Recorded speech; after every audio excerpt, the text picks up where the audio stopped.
নিয়োগ দুর্নীতি মামলায় তোলপাড় হাইকোর্ট। দেবকে নিয়ে কি নির্দেশ দিলেন জাস্টিস সিনহা?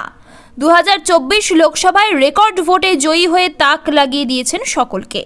আর এবার কলকাতা হাইকোর্টেও বড়সড় স্বস্তি পেলেন তৃণমূল সাংসদ তথা অভিনেতা দেব। ভোটের ঠিক আগে ঘাটালের তৃণমূল সাংসদ তথা অভিনেতা দেবের বিরুদ্ধে নিয়োগ দুর্নীতিতে যুক্ত থাকার মতো গুরুতর অভিযোগ উঠেছিল। সমাজ মাধ্যমে একটি অডিও ক্লিপ পোস্ট করেছিলেন ঘাটালের পরাজিত বিজেপি প্রার্থী হিরণ চট্টোপাধ্যায়। সেই প্রেক্ষিতে দেবের বিরুদ্ধে তদন্ত চেয়ে আদালতে দায়ের হয়েছিল মামলা। হিরণ দাবি করেছিলেন দেব ও তার আত্মসহায়ক দুজনেই দুর্নীতিতে যুক্ত, কিন্তু এই অভিযোগের প্রেক্ষিতে সিবিআই জানালো এমন অভিযোগ ভিত্তিহীন, তাই তারা দেবের বিরুদ্ধে তদন্ত এগোতে চায় না। এরপরই সোমবার এই সংক্রান্ত মামলা নিষ্পত্তি করে দিয়েছেন কলকাতা হাইকোর্টের বিচারপতি অমৃতা সিনহা।